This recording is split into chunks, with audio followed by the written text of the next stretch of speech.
Breedinum Radio, brought to you by Pertinier Outdoors, your source for all things deer hunting and the rut here in New York State, right in your backyard, so you can get up in the stand and pound them all season long.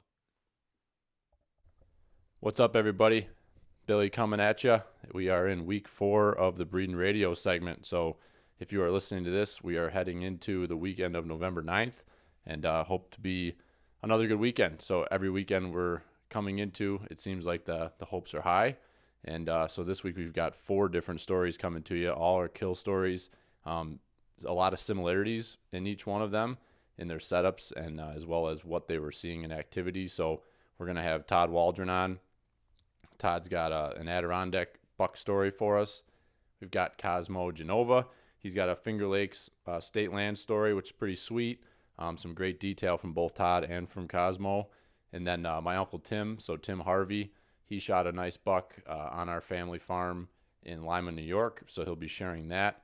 And then last but not least, the Danny boy, Dan Zehler, will be sharing his story about the buck he shot on his family's farm out here in Sheldon, New York. So very excited to bring this one to everybody, keep it real brief, very optimistic about the weekend. It looks like we have some pretty cold weather coming in starting tomorrow, Thursday, and we're looking at potentially get some snow on the ground and then going cold on into the weekend. So for myself and my brother, Jimmy, we've got Friday off. Maybe even Dad will have Friday off, so we're going to be out in the woods all day and hope to catch some good movement there. And then Saturday, hope to get lucky and maybe get, if I don't fill my tag on Friday, hopefully get after a buck that we've seen the last 2 years on November 9th in exactly the same drainage ditch with a doe. So kind of hope I shoot something Friday, but if I don't, I'm really excited to go down there to that spot and try to see if I can run into that deer again. That would make a pretty awesome story, and we do have pictures of him on camera and don't have any pictures since the end of September. So pretty optimistic that he's still around. Haven't heard about it. It's small community, so we haven't heard anybody shoot him, but he's a biggie, so we hope to run into him. So get out there, enjoy the good rut weather we've got, and take a little bit away from each one of these guys. They all had some great detail on their setups. Minus Danny, his was kind of a boring story, but he just walked in, sat down, and shot a deer. So there's not a whole lot of excitement there. But with everyone else, they go into great detail on their setup and how and why they set up where they did. And there's a lot of great stuff coming from each one of them on what they're doing. So thanks for listening. Make sure to follow along on social media, Instagram and Facebook, Pertinier Outdoors, and also hashtag your stuff, Breedinum and feedinum, and we're gonna keep you guys all in the loop and hopefully get you on with your stories here in the upcoming weeks. So thanks again, enjoy, and get out there and shoot them because they're breeding them. See ya. On the Breedinum hotline, we've got Todd Waldron. So Todd is hopping on. What's up, Todd? First time on Breedinum Radio. Well, thanks for having me on, Billy. It's a pleasure to be here. And, it's turned out to be, things are heating up. There's a lot of activity going on in the woods right now, and glad to join you. Yeah. So what are you seeing? You kind of posted a picture today that kind of led to some questions I have. Did you have some luck in the woods? So I did. Yeah. So I'll give you the rundown first of, the season up here really quickly. Yeah. And rut activity, and then we'll get into that. So, there's just a ton of beech nuts and acorns up here. There's food all over the place. So it's a really good mast year. The deer have a lot of food. This last weekend, up until this last weekend, I feel like the movement was pretty tempered. Just nobody was seeing a lot of deer moving. And I think it's because there was a lot of food and they didn't need to move. And it was really hard to find the food sources that they were actively working. But over the last week or so, I've started seeing tons of rubs. Just rubs all over the place. And some of the scraping, I've seen some old scraping, but we had some really crazy wind and rain and weather over the last week. We had some 60-year flooding, and so a lot of leaves hit the ground. So a lot of the earlier scrapes were just covered up. So if you do see scrapes now, I feel like they're pretty fresh, because of the way the weather's been. But yeah, so the deer, it just seems like they weren't moving too much. And then this weekend was able to get out in the woods. Saw a couple of does on Saturday, saw a lot of buck sign. And then on Sunday, I connected with an Adirondack buck in the backcountry. So it was a couple miles. There's a really big beach ridge that I had hunted down off of, and there was like a marsh at the bottom of it. And I was going to hunt along the edge of that marsh and just still hunt and then go back up over the mountain. And turns out, like, I got down to the end of the marsh there. It was like probably 9:30 in the morning. And I looked out across the marsh, maybe 100, 150 yards, and just motion caught my eye. And, it was a buck. So I tried to get steady. I watched him for a little while, feeding and rubbing. Turns out there was another buck with him. So there were no does around, but there were two bucks about the same size. And, it turned out okay. I shot the one and had a long pack out. But, I don't know if there was a hot doe in that area or what it was, why they were still together. But something was, there that kept those two bucks right there, and that's where they wanted to be at that particular time. Yeah, that's awesome.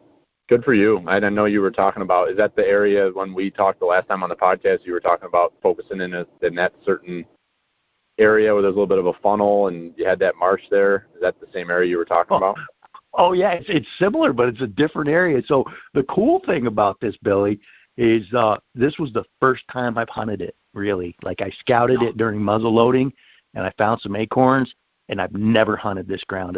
It's public ground within 40 minutes of my house, 30 minutes, and it just looked good on the map. And, from what I saw with the acorns, and I got down to this place, and like, there's a parking area. It's the end of the road. There were probably 4 or 5 vehicles there, and I just kind of figured that most of them were on the near side of the mountain, you know what I mean? So there's this bowl, and I figured they were there, and I walked in, and gosh, I saw a couple people, and I just, I waved to them. I don't want to be a pain. I didn't want to screw them up or anything, but I just kind of mentioned that I was going to be heading back in further. Went up over this mountain, down the other side, down into that hole, and it worked out. First time I'd ever even seen it, and couldn't believe That's it. Awesome. It was awesome. Yeah, it was really cool. So, yeah, but like, I think things are really starting to ramp up. I mean, the level of sign was great this week. Saturday, I was hunting high on Saturday up on these ridges, and I think that was probably a mistake because Thursday and Friday we had 5 inches of rain and really windy weather. And I think the deer were hunkered down a little bit lower in elevation, like they were in some cover. And so, I'd hunted for hours up on top of that ridge, and I was picking up all that buck sign, and but no deer. And then ended up going down into this drainage, dropped maybe 700-800 feet in elevation, and picked up a doe there. I saw a doe. So I think the deer were just kind of laying low and not up high making that sign, because of the weather. But Sunday morning it was beautiful. There was just a real light south wind. There was, it was perfect hunting conditions. It was cool, probably 27, 28 degrees. And, deer are so hard to find up here. It was great to be able to stumble into that buck because it doesn't happen like that very often. So you take it and you appreciate it when it does, Yeah, it's fantastic. Super happy for you. When I saw that picture today, I'm like, oh shit! I gotta get Todd on to hear what happens. That's awesome. I know it's a needle. It's a needle in a haystack sometimes when you get out there in the big woods, and it's just awesome to hear you connected.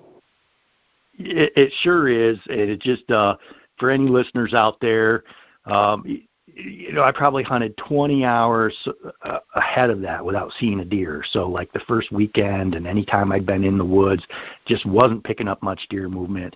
It's easy to get discouraged up here, but just want to encourage anybody that happens to be up here in the Adirondacks to just keep after it because the deer here, there's a lot of food, and the best part of the season is just getting started. The next 2 or 3 weeks, I feel things are going to ramp up, and it's going to be a good time to be in the woods. Now, do you agree? So Nate Kennedy was on last week, and he was talking about how they typically see rutting activity a little bit later in November up at where they hunt up on the eastern side of the Adirondacks. Would you agree with that you typically see a little bit more actual, like, rutting movement a little bit later in November where you are? Yeah, I always feel, Billy, like if I had a week to take off during hunting season up here, I would always choose to take off like that week around Thanksgiving, so like the any time from like November 20th to Thanksgiving, it just seems like the weather's starting to get colder, and the activity, the rutting activity really ramps up. And so you'll see earlier than that, you'll see some chasing if you're lucky. If you get into a remote basin and you see zigzagging tracks, that's a good place to hang out if they look fresh, because that's probably a buck chasing a doe, and they might just chase right back in there. And that's a little bit earlier. That could happen anytime right now. But like as far as like really honing in and like bucks are right on the doe's tails and with the does and not letting them up, boy, that just a little bit later, 20th of November on until about Thanksgiving, it's exciting. You just never know what you're going to see. But, the thing is, when people ask what's the best time to hunt during the rut, it comes down to whatever time you have, and I don't, it's like, if you can hunt next weekend and make the best of it. And whenever you're in the woods, it's just, you never know what's going to happen, right? Yep, exactly. And it's so funny because I remember when you and I, when we were talking on the last podcast, you were talking about how you have a really hard time sitting still, and you're always wondering what's over that next ridge. And, it's so funny because Saturday morning I was on stand, and I was gonna stay out all day, whether I stayed in the same stand or not. But I was gonna sit all day, and it got to be like noon, and I'm texting with my dad, and I'd seen 3 bucks, and 2 bucks were like decent 2.5-year-olds, and then the other one was just a spike horn, and 2 does, so 3 bucks and 2 does, and it's noon, and I'm like, Dad, I think I might move and head over to this property over here and check this out. And Dad's like, just relax, you're seeing deer. He's like, and you're in the right. So then what do? I move, and I didn't see a hair the rest of the day. So it's like, I was in a good area. I should have just stayed right where I was, but Yep. Just needed a little bit of a change, though. Sometimes that just happens. Change the scenery. Yeah, I totally understand how that goes. Well, that's exciting, though. I'm glad you saw those deer. That's pretty cool. That's encouraging. And, it is. I'll tell you what, we've got some absolute giants on trail camera, and like bucks that we've never had pictures of before. I posted a couple of them on Instagram, and we're all very what is going on, and we're really not seeing a whole lot of movement so far. And even now, we've got our cell cameras running, and we're not seeing a ton of really any daylight activity at all. And so what I'm curious, you were mentioning that you didn't see a whole lot of fresh scrapes, and a lot of the people I'm following locally here on Facebook, there's a couple of groups I belong to, and then talking to different guys that I know and that are out hunting, like nobody's really seeing any like active like fresh.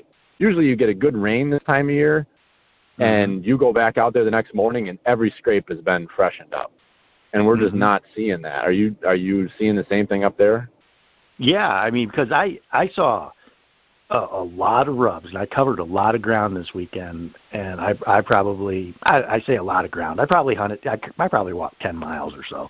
And so, but, covering ground where I would expect to see sign, and I didn't see very much for scraping activity. So seeing the rubbing activity, though, I definitely saw some fresh rubs, and they were clustered, and they were in heavy cover, like around those oak ridges, so yeah. I just felt like, okay, what they're doing is they're working, they must be moving at night and then just, laying low. But even so, you would think they would be scraping more than they are. So, I was hearing, Billy, originally, I was hearing this kind of talk about there being like an early rut this year, like an October rut. And I don't know. I don't think it happened. So I think, if you're not seeing a lot of sign yet, folks, I would say just keep after it, because it will happen.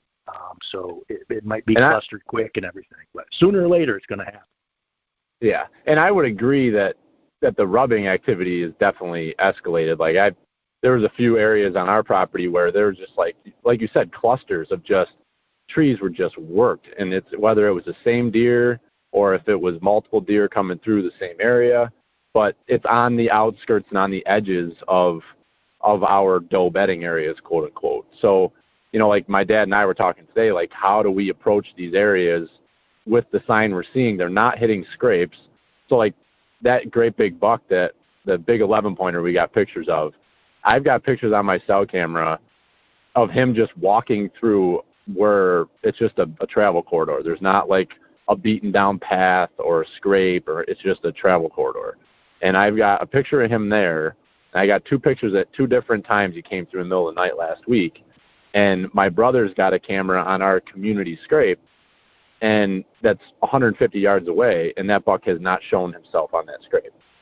So Wow. It's very interesting because there's just rubs just shredded below.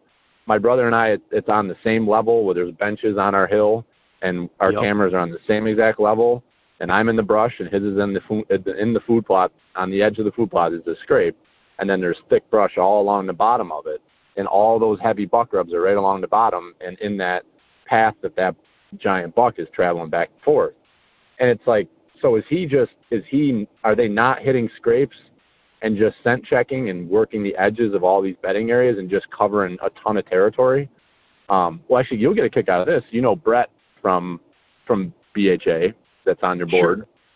Sure. So I post that picture of that big buck last week, and he sends me a message on Facebook, and he's like, where exactly is your camp? Like, what road? And so I told him, and he's like, my buddy has that same buck on camera, like on this road, he says. And I'm like, you got to be kidding me. And it's 3 miles as the crow flies. And so, like, connecting all the dots, like, he sent me the drop pin on Onyx of where they got the picture. And so I know where I got my pictures, where he got that picture of him. And then we have pictures of that deer on my uncle's camera up on top of the mountain that we're on, which is a mile from, he's covering a huge, square miles wise, it's got to be, I don't even know. But it's a huge territory. Do you think they've skipped through the scraping phase and they're just like right in the seeking phase right now? That's what it sounds like. Mm-hmm. And my uncle, so I was talking to my Uncle Chris this morning, and my Uncle Tim shot a really nice buck on Sunday. And I'm actually going to get on the horn with him right after you and I talk. And my Uncle Chris was telling me that they didn't see a single doe all weekend, like literally no does. But there was good bucks just cruising everywhere. They're one of the few groups that I've talked to, or people I've talked to, where they saw good quality bucks like on their feet cruising. I've seen a lot of like yearling bucks or 2.5-year-olds that, were out cruising around, but none of those real mature bucks. But from the sound of it, these guys, like these bucks were just all over the place, just wandering around. And maybe they're not taking time to check those scrapes. Maybe they're just covering ground and working out their aggression and leaving scent on rubs and onto the next area. I don't know. Yeah, that could be. That's what it sounds like, and that now that we're talking about it, that makes a lot of sense. So that might just be the phase of the rut that they're in, and they're just out covering ground. And my goodness, they can cover a lot of ground in one night, miles. Yeah. Interestingly, I haven't seen any doe groups together. Like the two does I've seen were like yearling does by themselves. So in each case, like Saturday when I saw that doe, she was just by herself, which I thought was kind of weird. And then, likewise on Sunday morning, I saw one by itself, which was a young one. And what I'm thinking is, it could be that they were button bucks and, they were just by themselves and the does had pushed them off, but I don't know. It's hard to know. Yeah. I didn't get a good enough look. I was confident that they weren't wrecked animals, but I didn't get a good enough look at them through the woods to really, to assess. But it's kind of weird. You'd think you'd be seeing doe groups together, but they're not. So it'll be interesting. And doe groups that are getting pushed around, and you're really not. Yeah, it's very odd, and I'm interested to just kind of have more of these conversations and then kind of like reflect back on them after the year and say like, what, and then you hear some of these guys that are the bigger podcasts or the bigger articles in the magazines. They're talking about the type of rut you're going to have and how the moon phase is affecting it and all that. Like, it'll be very interesting to kind of step back and say, okay, here's what everybody was saying was going to have happen, and then here's all the conversations I've had with all these different people across the state, and this is what happened. Does it all line up, you know? It's very interesting. It is interesting. So what are your plans? What do you got for availability? You going to be in the woods this weekend, or you have time to hunt during the week, or what? Yeah, I've actually got – I had planned Friday off, so I got Friday off, and I'm going to be going up to – we've got some Nature Conservancy property that my dad, my brother, and I have access to hunt.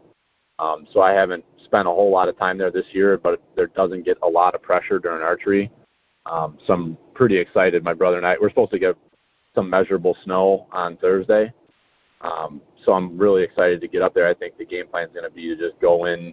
I got a tree saddle, so I'm going to just go in there on Friday morning early before the sun comes up and just kind of stay on the ground, let the woods wake up, and kind of assess what's going on, see what there is for tracks, and just find something fresh, you know, because we'll have snow that's less than 24 hours old, and just set up on some fresh sign. I've been wanting to do that, and I keep saying I'm going to do it, and I really haven't. So that's my game plan for Friday, and then Saturday, I'm going to hunt back around my brother-in-law at my brother-in-law's farm right near where I live. The last 2 years we've had interactions with this. He's a big buck, and this year we got pictures of him again. So he's got to be. We're thinking he's 5 years old, and he's big. He's a pointer. He's just nasty. Like, he's just. And it's weird. Like, I'm looking at the pictures, is it really the same buck? And he hasn't gained any width, but he's just gained a bunch of like he's just got just nasty, like gnarliness to him. Like his G2s and his G3s have splits on the end, and his brow tines are all like knotted up and nasty. Like, he's just got a lot of character to him. So, like, he's not a super wide buck. He's probably 16 inches wide maybe, but he's he's tall and he's heavy and he's got junk, and he is just an awesome buck. So the last 2 years on November 9th, that buck has been in exactly the same drainage ditch with a doe.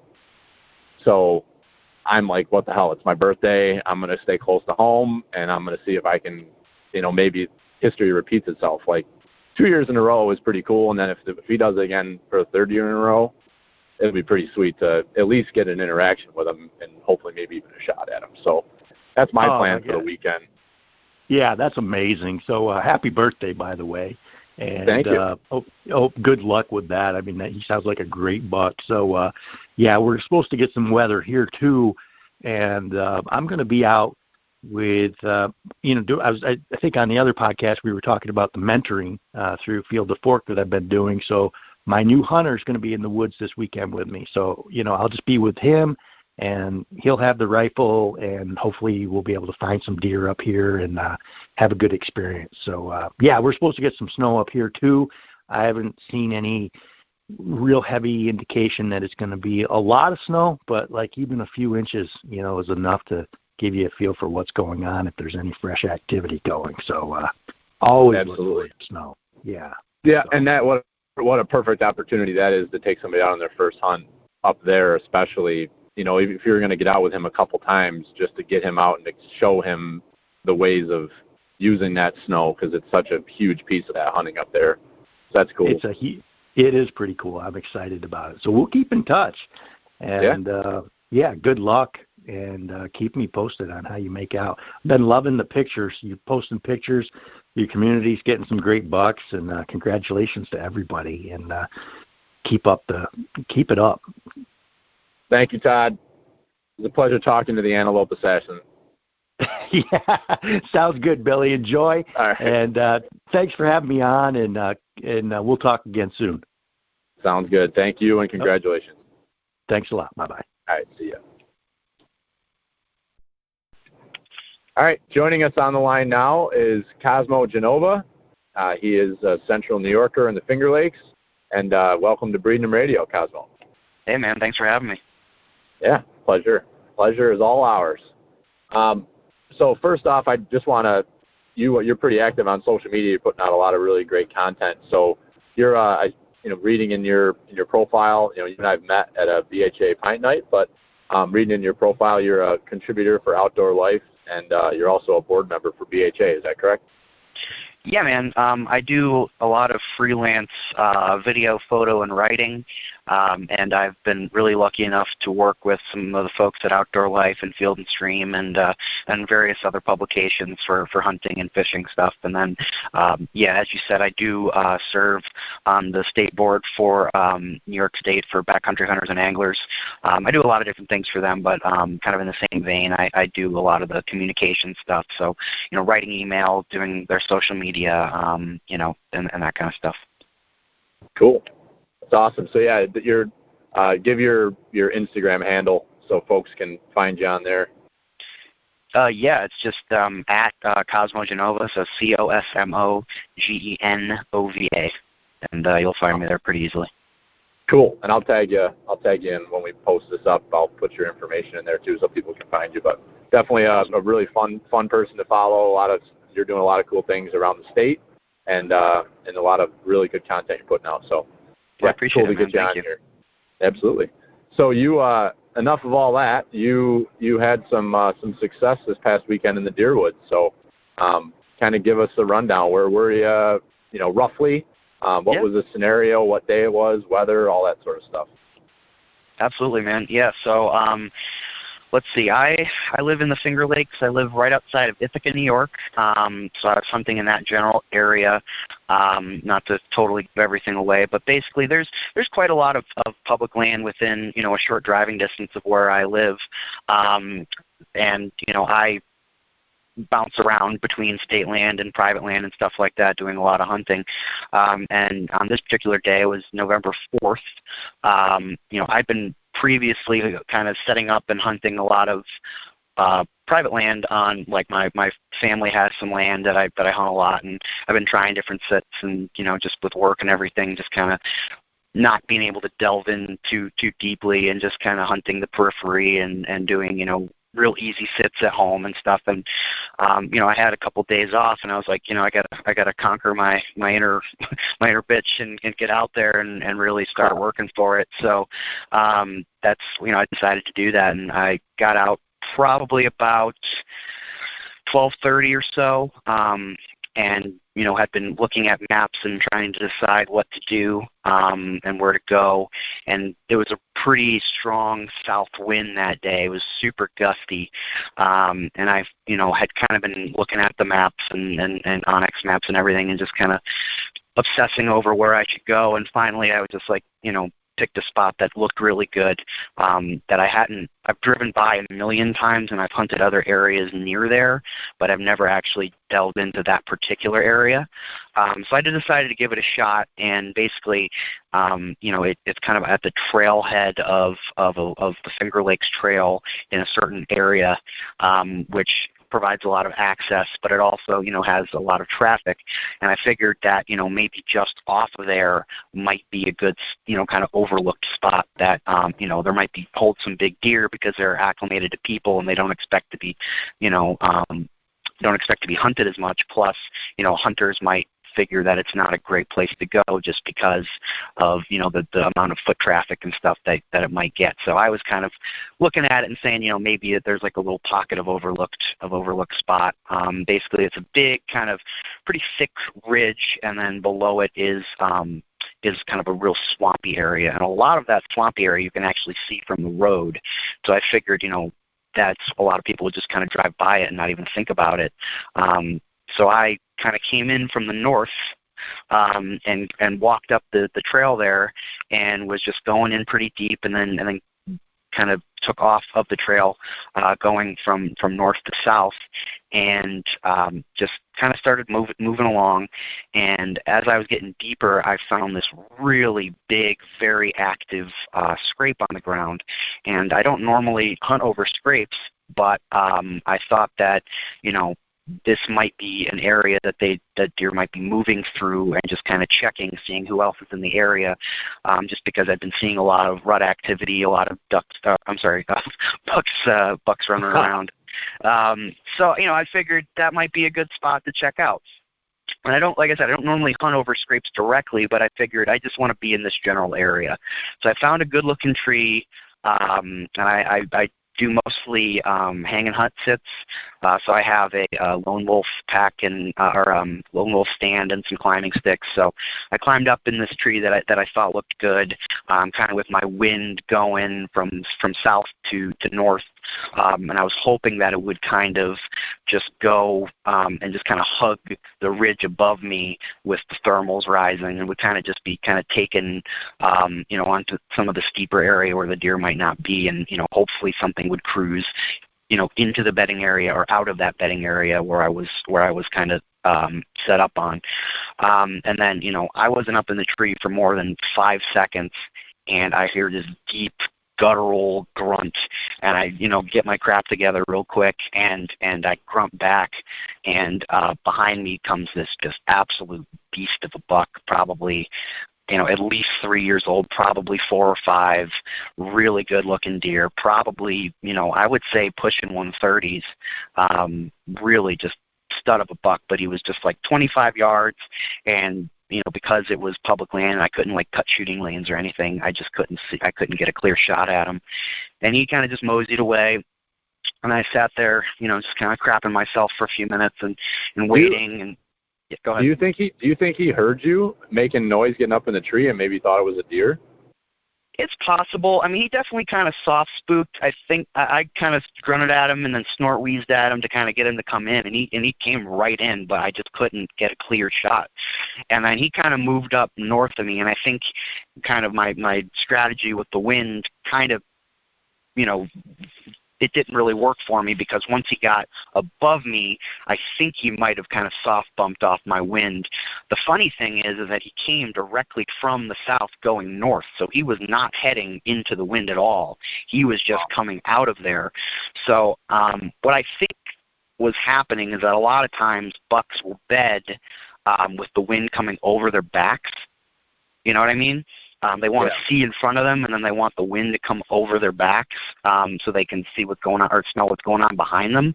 And I think that's kind of what was going on. I think he was maybe either cruising through there looking for does, or was maybe bedded down there, and then with the wind coming over his back, and then decided I want to get out of there, and then moved up the ridge to where I was, and I'm assuming he was kind of bisect the wind at an angle and move up from that bedding area, maybe to another or to a food source. I don't actually know. I don't know the area that well, but that was just kind of what I thought was going on. And then I waited a while, and it was getting real windy, and it was getting towards dark, and I was kind of contemplating, do I want to stay? Do I want to get out of there so I don't ruin the spot? What should I move downhill a little bit to where he was, to maybe there'll be other bucks cruising that same line? And I just decided I'm here. I'm just going to sit here and deal with it. And probably, 20 minutes before, probably half hour before legal shooting light was over, another just absolute stud, smaller racked but big bodied deer, did the exact same thing. He came up at a little bit different of an angle and went in kind of a different direction, but came basically from the same area, doing the same thing. And he kind of got above me, and I think same thing. He just kind of soft spooked. And I was hoping that, I like to play kind of dangerous with the wind. I want the wind to be normally in the deer's favor, but I'm just off of that. And that's kind of how I set up a lot. And I think that's, had he come where I was hoping he would, it would have been a clear shot, and that would have worked out for me. But obviously they kind of both, being mature, smart deer, went in slightly off directions, and I think that kind of what happened. So he buggers off, and then kind of same thing. I'm hemming and hawing. Should I get down early or wait for a last light? And then all of a sudden, here comes this other buck, the buck that I ended up shooting, and he comes in basically the exact same thing, once again, up from that bedding area with the wind coming over his back, and then, going up towards the hill. So I saw him come in, and this one actually went directly to the scrape. Both of the mature bucks went around the scrape on either side of it. They didn't actually stop there, which is interesting to me. I don't know, how to if there's any info to be gleaned from that, whether they were hitting it at night or whether they didn't want to stop or what the deal was. But anyway, this he was the smallest of the three that I saw, and he starts coming up. And then, it's playing around with overlooking branch and starts hitting the scrape. And it was just such a perfect, clean, clear shot that, for me, it was like, could I wait for a bigger buck and put in my time and get a little bit more out of my, early bow season? Sure. But it was like, when you get a perfect opportunity like that at a buck that I was absolutely be happy with and was still going to be my biggest buck, especially with archery gear, I just was like, screw it. And I shot him, and, he donkey kicked, and I knew it was a good shot, and he kind of ran up onto the hill a little bit and started shaking his tail back and forth real fast, and that's usually a good sign that they're struggling. And I kind of lost visual on him, and then packed up and we checked for blood and at my arrow about 20 minutes later, and found the arrow full pass through, really good. Looked really good. The blood that I saw was nice and bubbly and looked perfect, but I decided to get out of there anyway. Plus, I had just a ridiculous amount of gear with me between my stand and my pack, and I brought my camera gear. I didn't get the shot on camera just because it was pretty dark and I was just more focused on killing him. But I had my tree arm and my camera and all this crap, and I was like I was not going to be able to carry him and all that stuff out of there. So I got out, called a buddy who was nice enough to come help me track him, and we found him stiff as a board, not even 80 yards from the shot. I think he kind of just stumbled up there and fell over dead. So it was really exactly what I was hoping. Really good, clean, ethical kill, and I was super pumped about it. And that's pretty much what happened. That's awesome, man. That's a great story. Is that your first buck on public land, or have you shot in bucks on public land before? That is my first public land buck. Yeah, absolutely. I mean, I'm relatively new to deer hunting, actually. I'm relatively new to hunting in general. I've hunted, a little bit since I was younger, but deer hunting, I haven't really deer hunted until the last probably 8 years or so, and with a bow even less than that. So I'm really, really psyched to have gotten it done on public and on such a stud buck, and to be, with all my instincts lining up to getting myself in that position to be, obviously it's the rut and anything can happen, but, it still feels good to like find a place that you have a good instinct about and be told that you're right about it, So that was awesome. But yeah, man, I'm super pumped.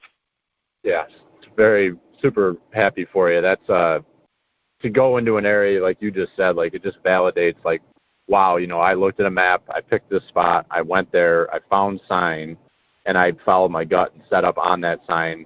And you could have set up in a tree that was 10 feet the other direction, and you may not have had the shot opportunity. So it's just like and I think that's part of the fun. Or I would have shot one of those absolute monsters, if I'd gone the other direction. But, it is what it is. Yeah.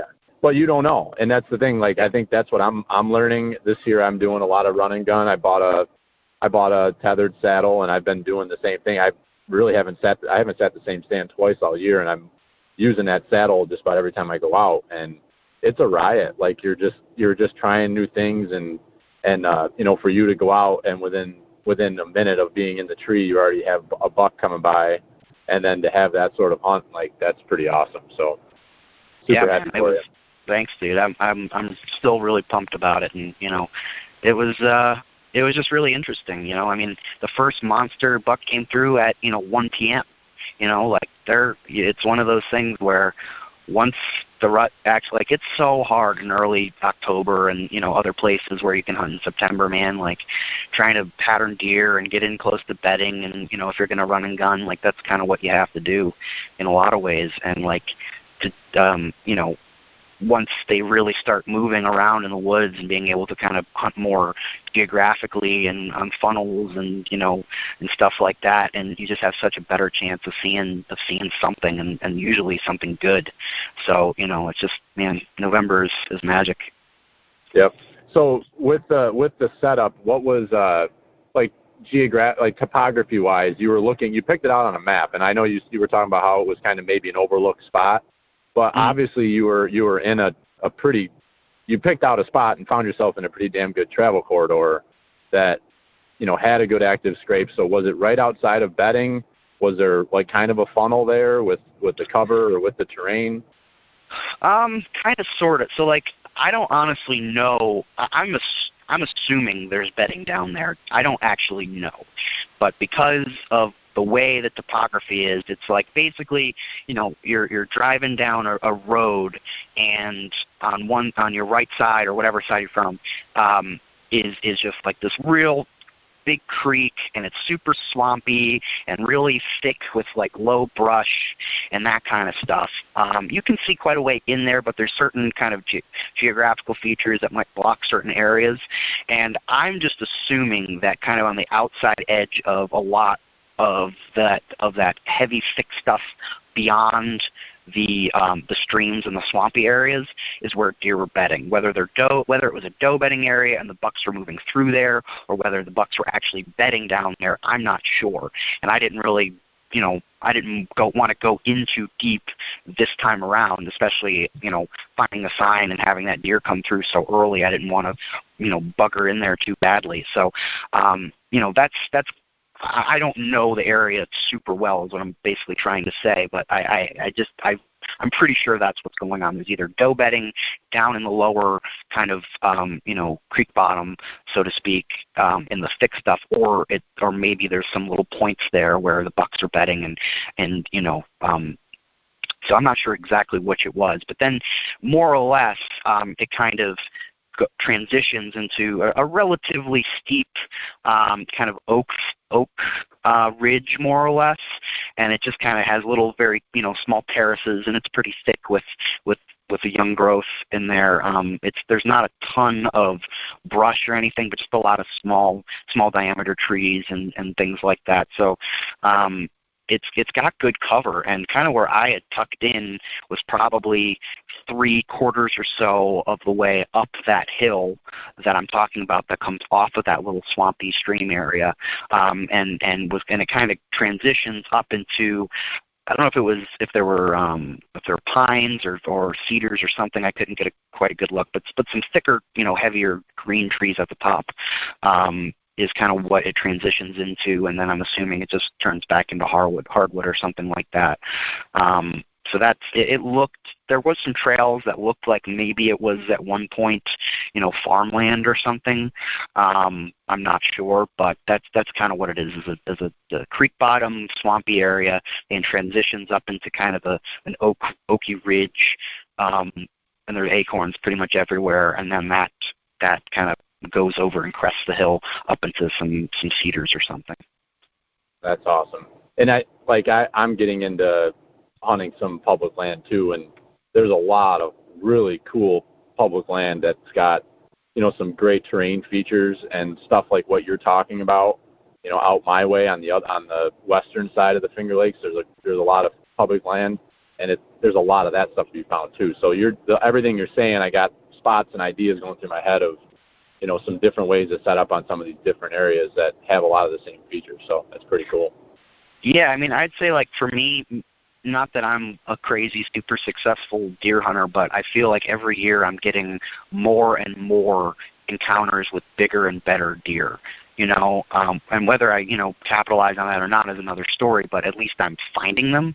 Whereas, right. when I was a lot, newer at this, I'd get psyched about, finding some small bucks or something, and not that it's all about the antlers, but I love the idea of hunting mature deer and deer that are harder to find and harder to pattern, and I just get off on that. It's a lot of fun for me. So focusing on that and trying to hold out for something, and paying a lot more attention to bedding specifically has been really the thing that I think has gotten me a lot more of those encounters and a lot more of those sightings and stuff. And what's funny is that, like, when you think about the spot that I'm talking about, like, it makes sense, but it's not necessarily the kind of spot that you'd be like, oh yeah, bucks are going to die here. Like, you don't get that impression, but that's where they are. Yeah. It's kind of funny because a lot of times you can look at some big swampy area or some big thick stuff, and you're like, yeah, there's big bucks moving through here, no question. This spot is like, well, maybe, but it's not something that I would have anticipated. But maybe that's because why they're there is they kind of hide in the edges of where you might other people might look. So I don't know. Yeah. It's hard to say. Yeah, that's fascinating.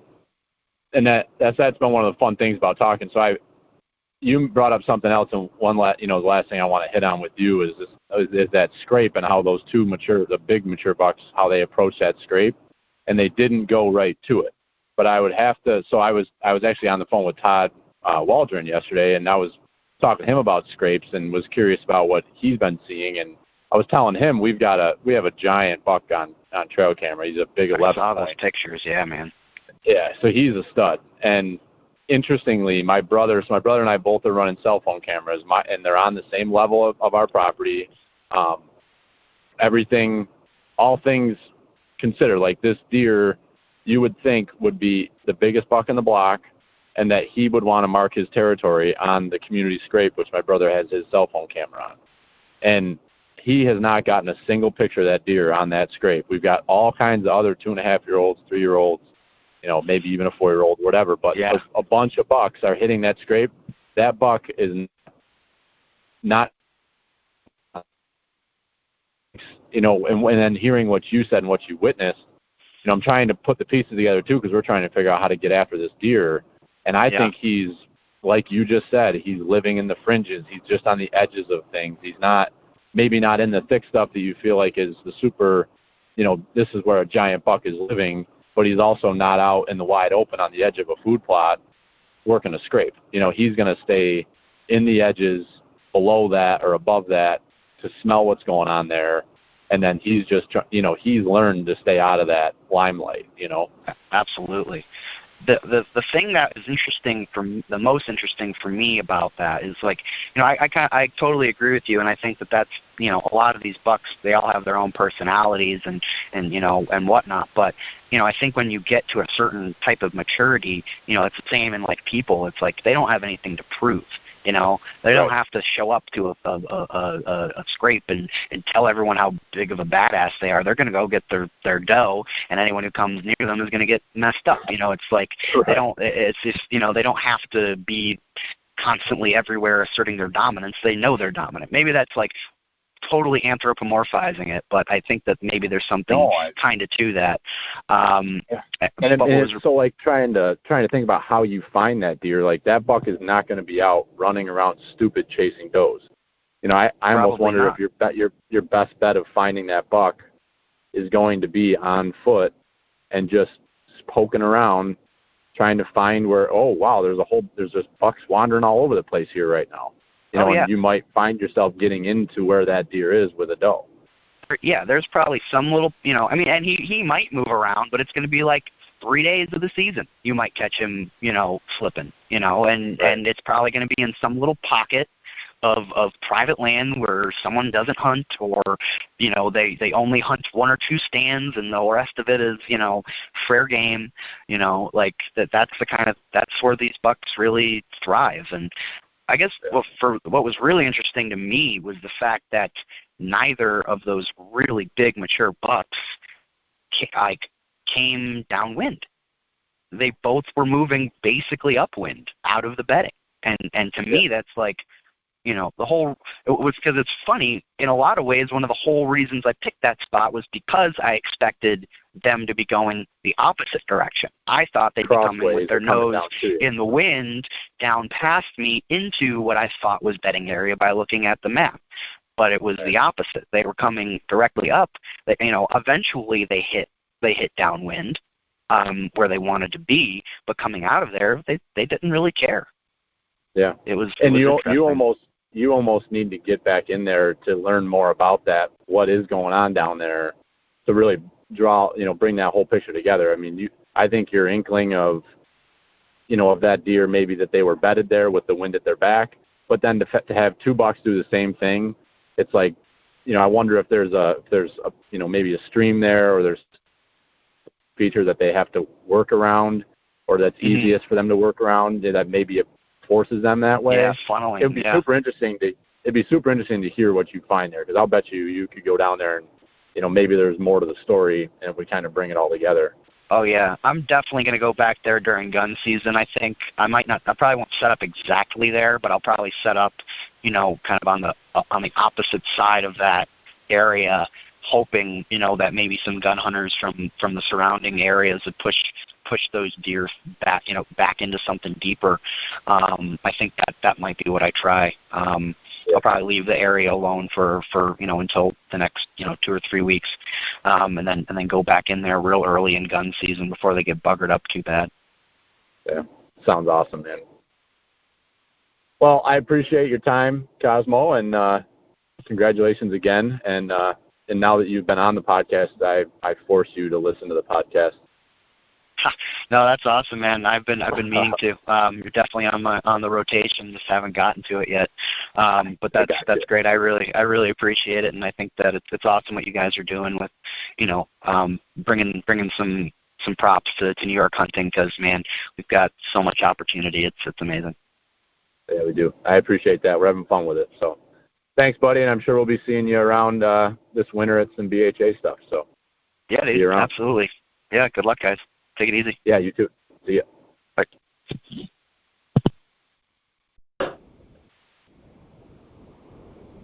Timbo.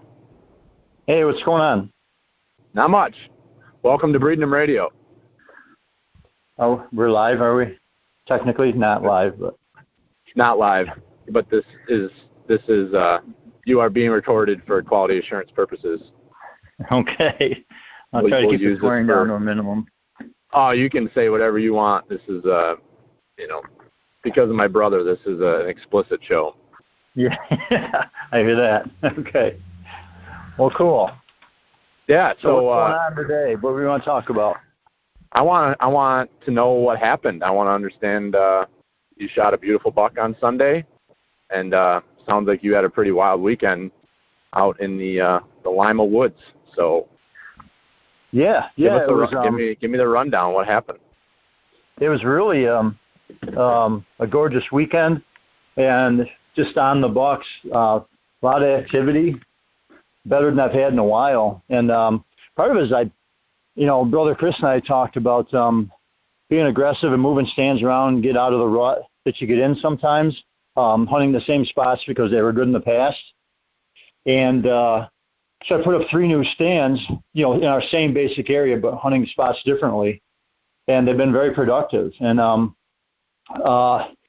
to back up, the buck I shot had come by me Saturday morning and coming behind me on a trail, coming from a field edge over to a swamp diagonally behind me.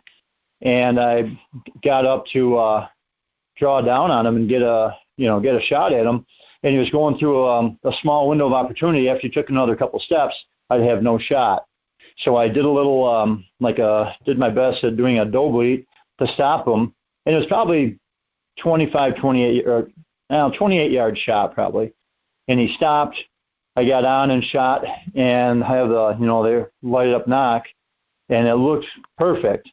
But as you see happen, and I've never really had it happen to me like this, but as he was on high alert because from the doe bleat, and as soon as I shot, as soon as he heard the bow, the noise that it makes when you shoot, he hunched down to bolt off, and he dropped, and the arrow went right over top of his back. Mm. Then can you do the doe bleat for me?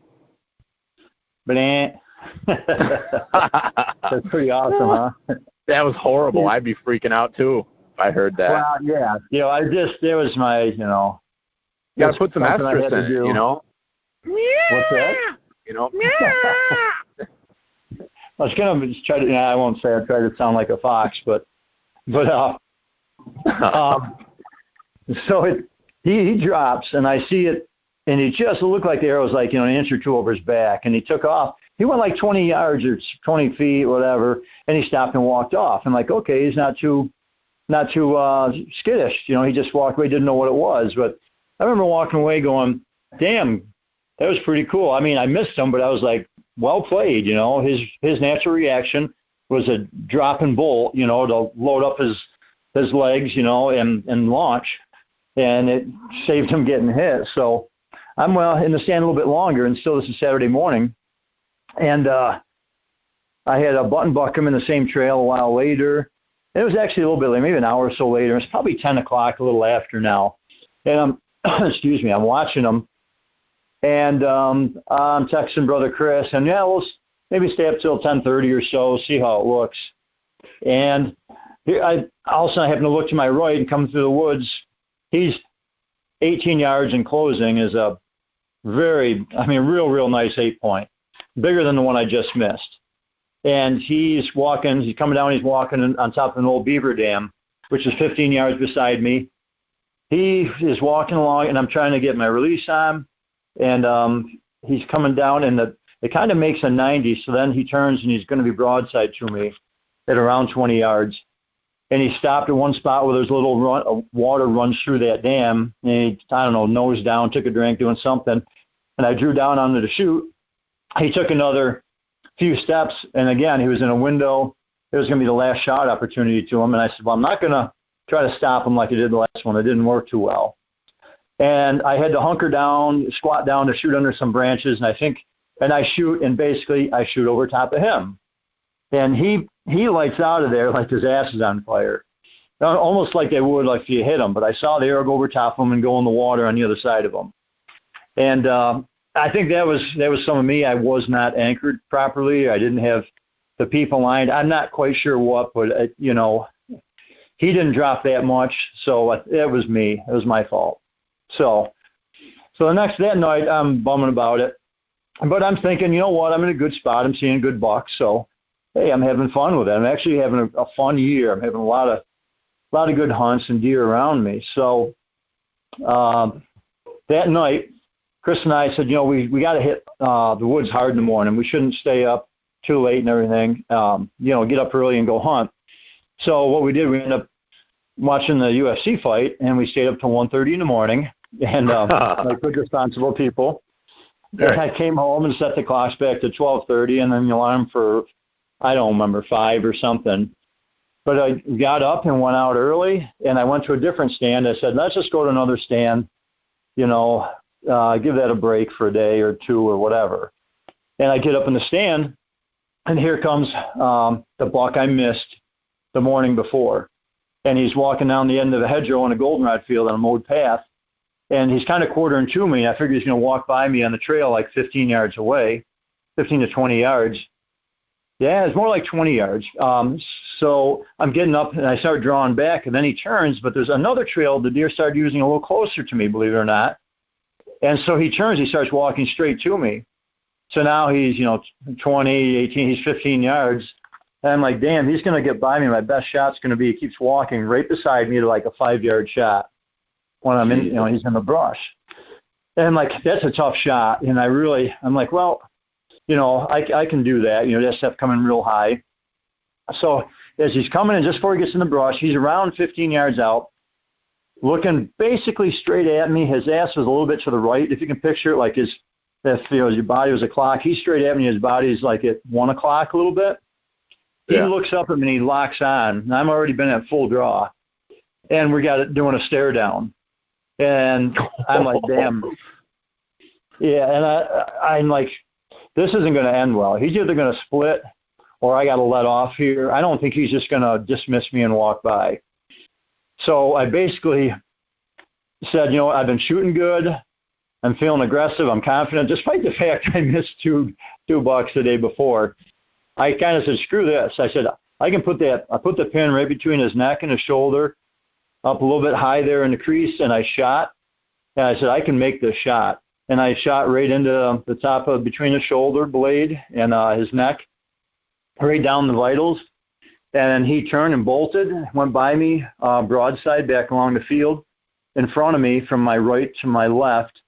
And I could see arrows sticking out of him. And I normally don't like seeing arrows sticking out of him, but I could see it. I'm like, okay, I hit right where I wanted, because I saw it hit too. But no blood coming out or anything yet. And he takes cuts and goes into my left now and crosses and runs through the swamp. And it's about a foot and a half deep right there. And he's crashing and thrashing. And as I'm watching him, and he gets across to the other side. It's like a 60-yard stretch. And he gets the other side, and just then I hear a little rustling in the brush, and I look around to my right, the same trail he was going to go on. Here comes another 8-point coming out. Like kind of scurried a little bit and came ahead, and that's where he made a little noise when he did that. And I just sat there and didn't move, and he walked right out by me, looked around, and just walked away, headed north, the same direction the buck had just come from. And I'm like, damn, that's a nice buck. And this is not one of the bucks I'd seen already. So I texted Brother Chris and said, hey, I just shot a buck. And this is like, I don't know, probably around 6:40 in the morning. And I'm feeling real confident about it. I said, I'm just going to give him an hour because I don't know, I have confidence in the hip. You really don't. You want to give it some time because that's not a shot I do often, but I felt very confident in making that shot. So I gave it an hour. Then I said, hell, I'm going to give it another half hour. So it was like 8 o'clock roughly. I got down. Well, actually, before that, after I shot him, like 15 minutes out, I had to take a dump. So I got down, ran over the swamp. It's good to hunt around a swamp water because you can just take a dump in the water and it's gone. There's no sense. Just a note you can pass on. So I've never thought about that, but that's a great point. Yeah, I've had it a couple times. I thought you were going to say I thought you were going to say you could wash up afterwards, but we didn't go there. That's good. No, I try to be as clean as I can, but I was more thinking I get excited about it because you just dump in the water and it's underwater and gone. Never to be seen. It doesn't smell. So, anyways, a lot of E. coli out there in South Lima. Yeah, keeps the beavers away too. So. Oh my God. You know my thoughts on that. So. Oh yeah. So anyways, I get done with that. I go back up the tree and I wait. And I finally time to get down. It's 8 o'clock. I go to look for him. And I go to the trail. I know he ran. It cut into the swamp. And that's a spot I've crossed before myself to keep my scent off the deer trail that is on land, the one he was going to cross originally when I shot him. And I get in there, and I'm not seeing anything on the trees. There's a little bit of grass or stuff there because there's some stuff. It wasn't always flooded there, so there's some smaller trees there. I'm not seeing any blood on it from the arrow would be on his left as he's running in. So I went as far as I could. I went into shallower stuff and started to cut around. I'm already thinking, all right, this is not going to be a good. There's going to be very little blood probably. I'm thinking, you start to get worried. Where'd he go? All right, now if he crossed here, he's probably going to head to the west to go bed along the field edge by the swamp. It's a safe spot. And as I was coming out of the water there, I looked. I saw beams sticking up right where the swamp ends. The water ends and the hardwoods start. And I looked and I could see his ass, the white on his ass, and I go, holy shit! I was so pumped. I went up and he basically just did a death run, got to the other side of the swamp and piled. I got pictures of the arrow in there. It's not a shot I would try to do all the time, but that instance, and I felt 100% confident I could do it, and it worked perfect. It came and caught one lung, caught the heart. He bled out entirely, internal. And the arrow did just poked out the bottom of his stomach, but it did not get into the stomachs or the stomach or the intestine or anything. So it was just the right angle and the right spot, and I felt I could make that shot without a problem, and it worked. I was so pretty damn well pumped up. That's awesome. It was great. I was so freaking pumped up, man. So, I mean, it's like you don't get an opportunity very often at the same deer that you missed the day before either. I mean that just doesn't happen. No, and that's why in that same stand earlier, the backstory is I put the stand up that I shot this deer out of, a new spot, same area, but a new spot I never really hunted, but I know there's activity. I said, quit being lazy, get out of the rut, go put some different stands up in different spots. So I put it up there. And I went and hunted it the first Saturday in season because a lot of times I hold off. And I talked to some people and I said, get on where there's nice bucks, get on them early before there's human presence around and the scent and, before they start getting really smart and going nocturnal, So I went up and hunted this stand and it was nice out. It was like 60s or something that day or 70s, I don't know, but beautiful afternoon and I hadn't seen anything. So on the way in, I checked I pulled my trail cam card. It was off in the hedgerow right by there, like 25 yards away, 30 yards. And I walked over to my stand, climbed up it, and I looked at it with my phone. And I saw a couple of bucks, a couple of does, and like, all right, there's some activity here. And so I did my hunt, and my now wife I'm used to saying girlfriend, but my wife was having her family over to have a bonfire that night. So to not drag this out too long, but she said, hey, you're going to be back at dark, you'll be back at dark so we can have a bonfire. Help me get the fire going. I go, yeah. And she says, well, what time is that? And I go, well, legal sunset is 6:45. But we all know it's a little lighter than that, It's right. You can still shoot. So I told her 6:45. So I'll be home by 7:15 or something. So just be 6:45. And I'm like, damn, it's too light. I don't want to leave yet. 6:50. I'm thinking about 6:55. I'm like, shit, I should get down. She's cool and stuff, but your family's coming over. By the time I get out, I got like 3/4 mile walk out. I should get down and go. So, and granted, it's still shooting light, honestly.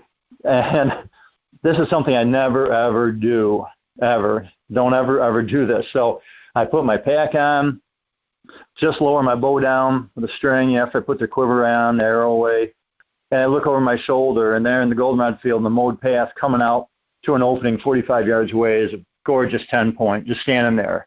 And my bow had hit a little branch down the bottom as it come to rest, and I think he might have heard that. And I'm behind a few oak tree branches, so I just freeze. I'm looking over my shoulder, and he's looking around, and then he dismisses it, and he starts angling towards me from 45 yards across the mowed path. There's a big bush he's got to go behind after he walks about 10 yards. So as soon as he goes behind it, I turn around. Now I'm facing him.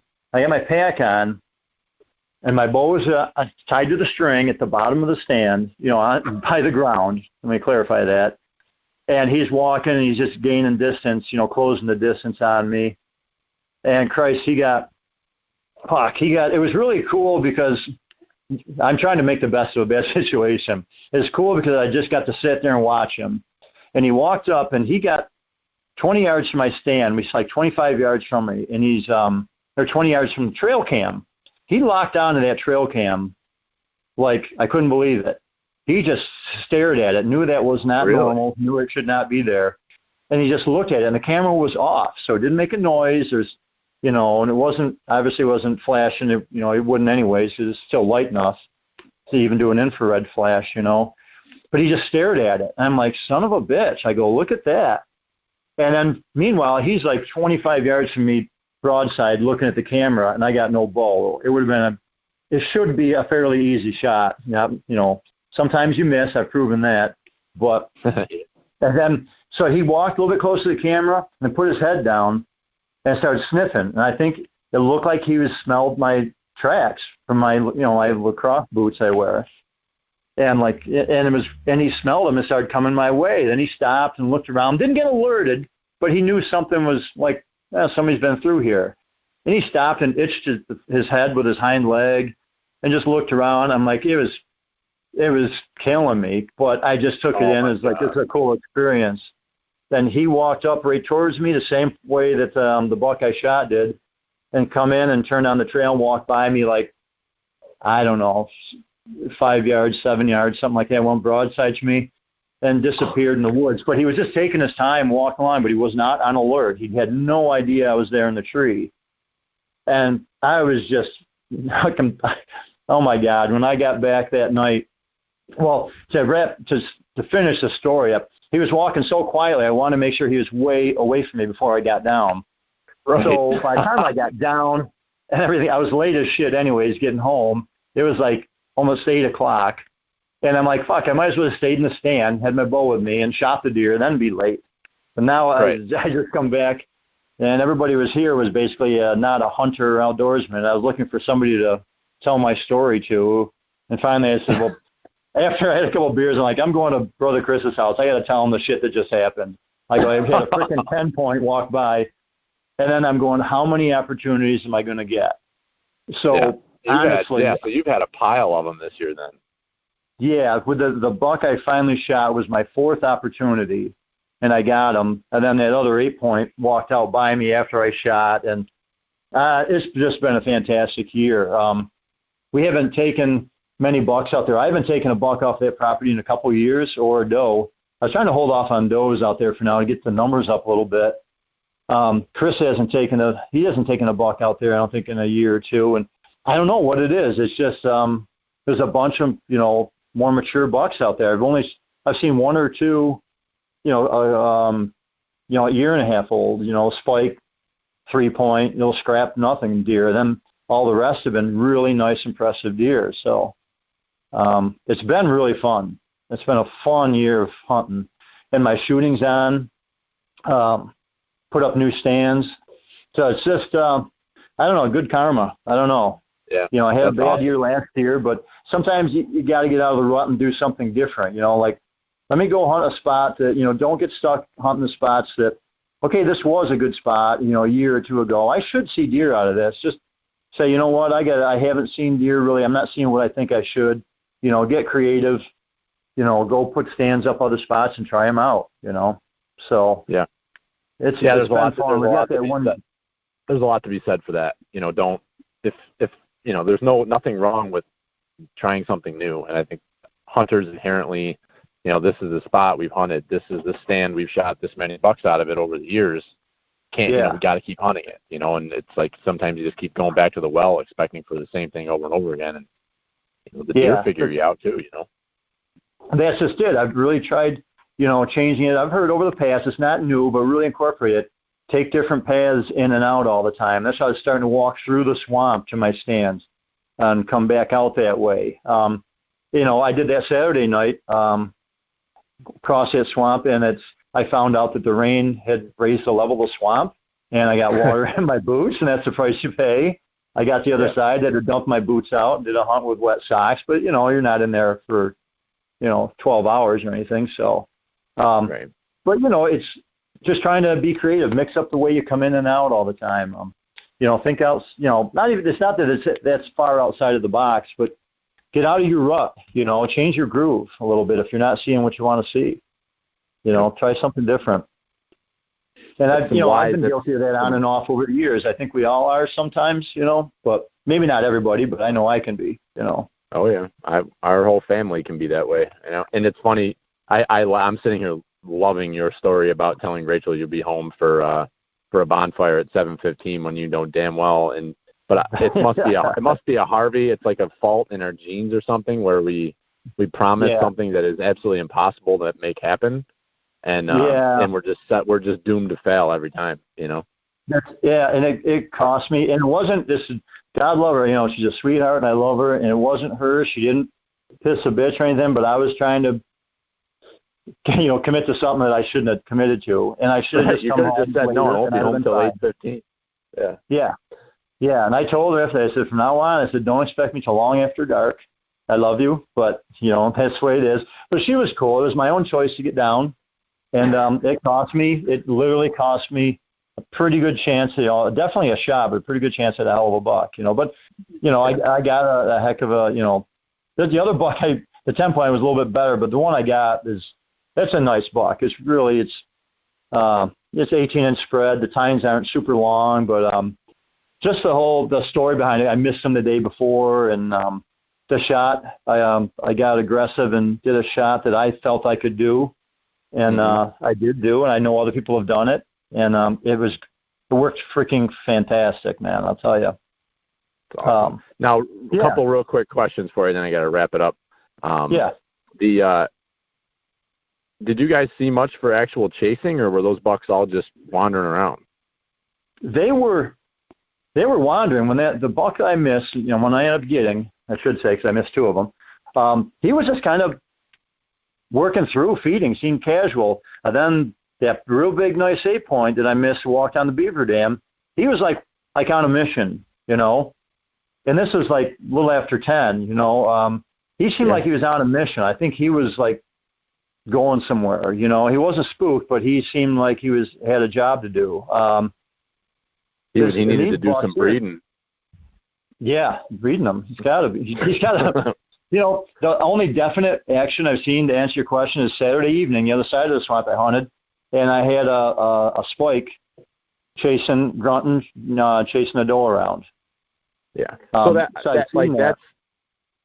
That's validating. Like just hearing that a lot, and what we saw this weekend. There was no, like, Uncle Mike was up on top of the South Hill this weekend, and he saw 10 deer on Saturday night, and he saw 4 or 5 bucks and he said altogether that you couldn't have put 20 inches of horn on them.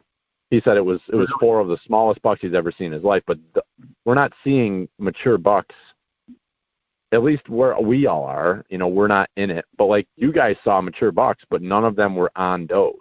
They were just cruising. Whereas these yearling bucks, or maybe even some small 2.5s, they're pushing these does around, but these does just don't seem to be ready yet. So it's just very interesting trying to put all these pieces together, talking to everybody and what they're seeing.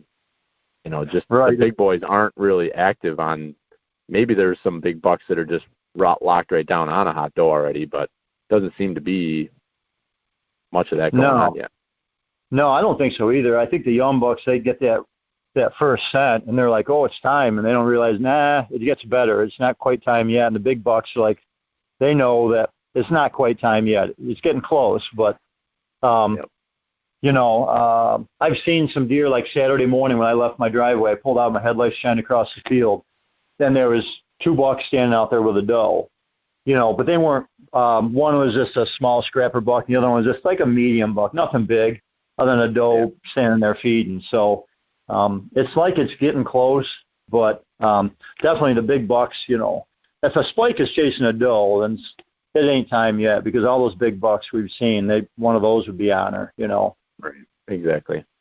Yeah. All right. And then last thing I got for you, what are you guys seeing for scrape? Are you seeing scrapes opened up this weekend, or were the scrapes really not being hit much?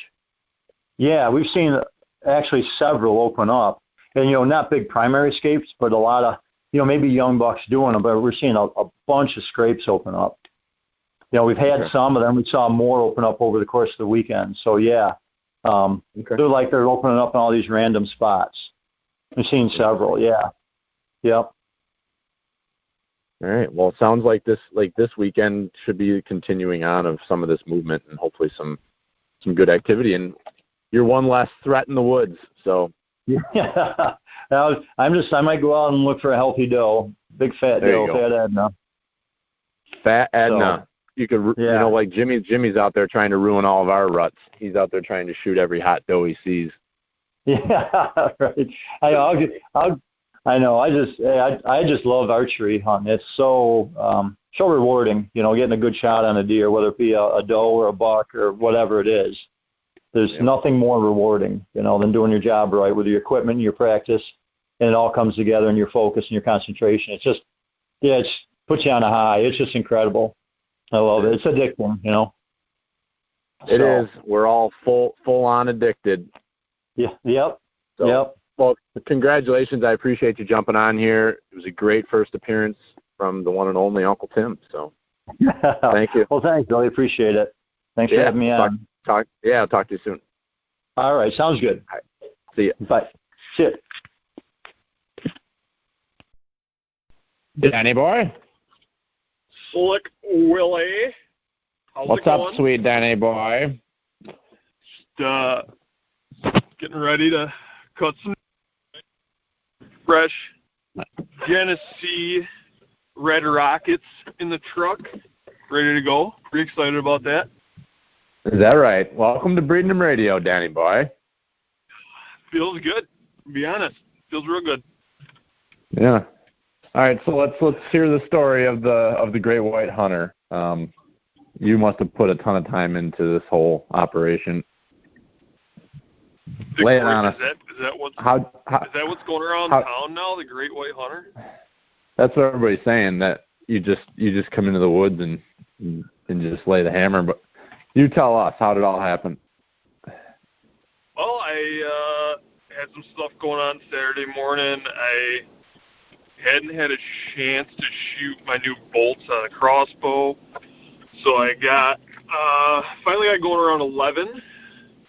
I go to my cousin's place, the farm. It's butts up to the farm that you hunt. Might as well just call it all the farm. And I've got a stand back there I put up last year. I've hunted this property for probably my whole life, basically, since I started shotgun hunting 1 year out in New York, and I was blowing deer out a lot in this area because there's a lot of bedding, so I adjusted how I get in and out and how I get back there and where this stand is. And it's in the very back corner of the property. I probably haven't been in this stand since I shot a buck out of it opening day last year. Haven't even looked at it. So I get back there after talking to my cousin probably around 1 o'clock. Ironically, I almost didn't even go up in that stand because I found some scrape lines on my way in, and I blew a deer out on my way in, and I was pretty frustrated about it. So I finally make my way slowly back there, and 45 minutes later, 2 deer come by. Little buck and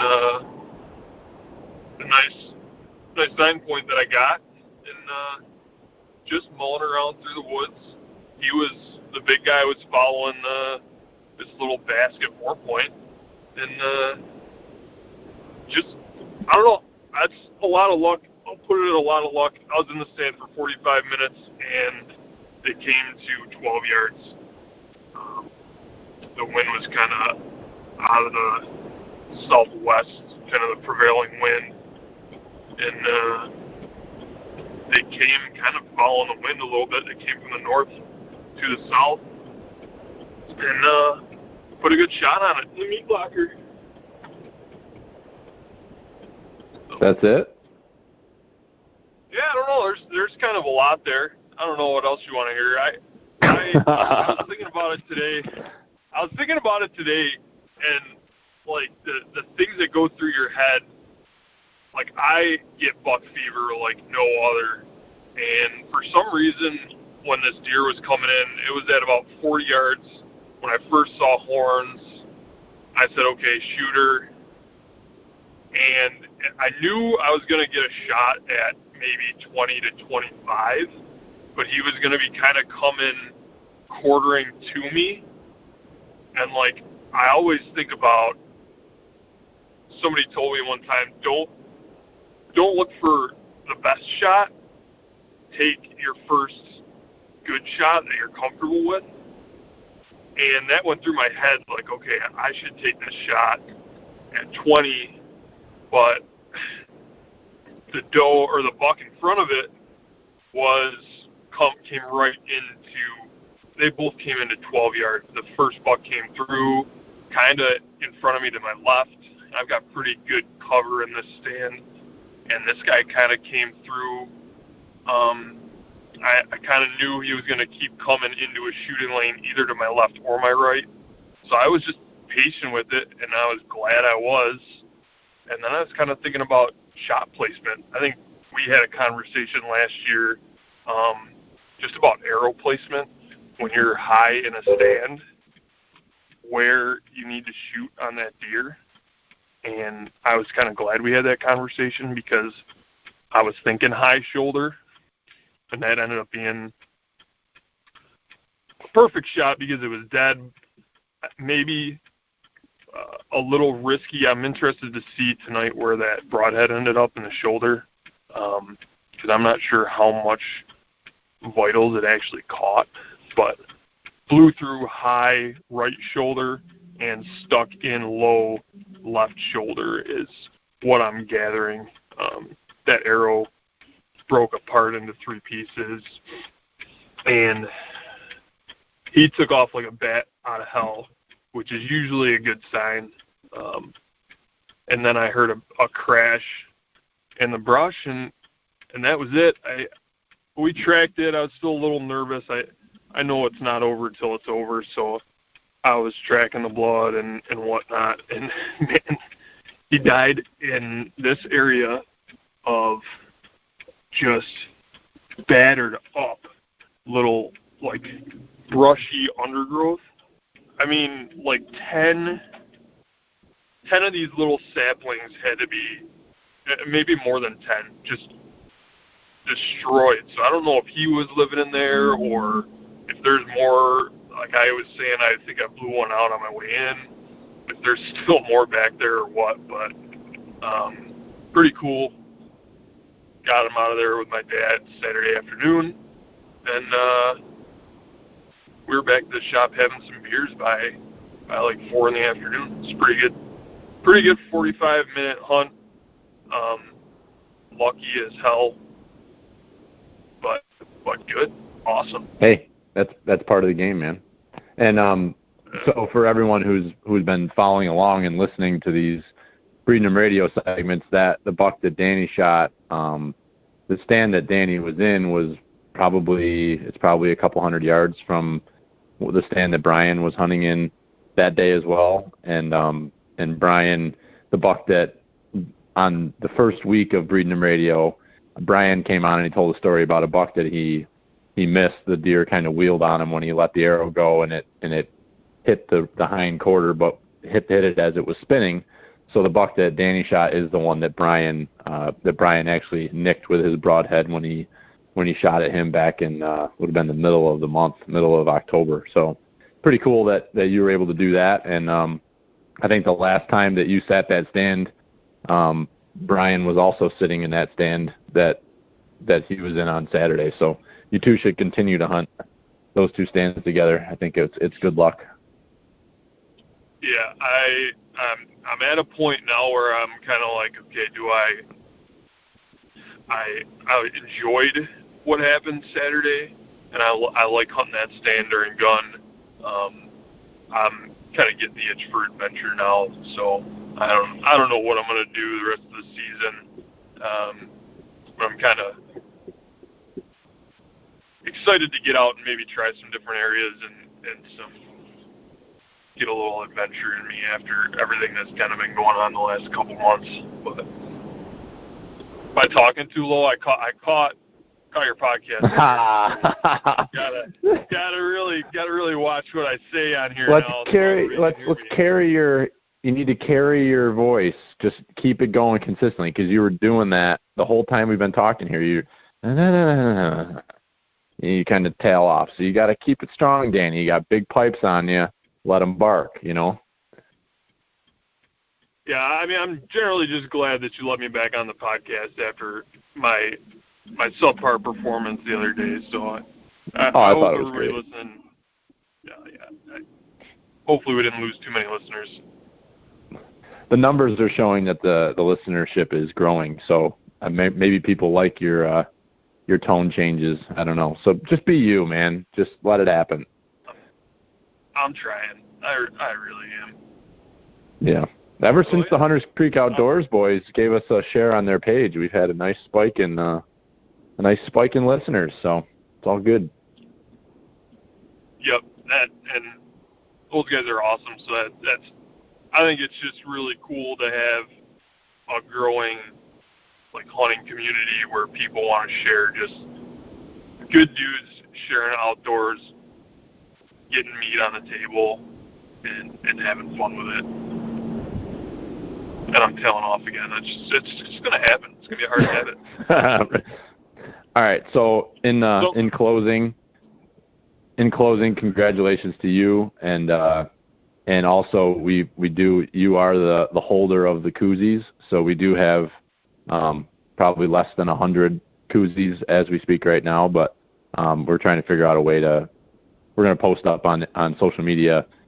We do have a bunch of koozies. So I know you had posted a little teaser video, but I would encourage you to, if you could, post a picture up end of this week with pictures of both koozies and what we're doing with them. So post them up, and then people will know how to reach out to us and get one if they like it. So. Yep. I'm pretty free this weekend. Gonna leave. I bet you are, fucker. Yeah. So must be nice. Hashtag must be nice. Yeah. I've told a few people that I feel great about it, but I'm texting you on Saturday afternoon. I just stuck one, and I've spent 45 minutes in the stand, and you've spent 45 hours in the stand. And yeah. What did I say to you? That's how it works, but I don't remember what you said to me, to be honest. Probably it was some pretty naughty words, so we won't. Oh, yeah. All right. Yeah. we're happy. I'm happy really for you. Hurt my feelings. I know. All right, let's wrap this shit up. I got dinner to eat with the family, and there's deer to breed, so let's wrap it up. I got deer to cut up, so that's all right. Have fun. Feed them. Yeah.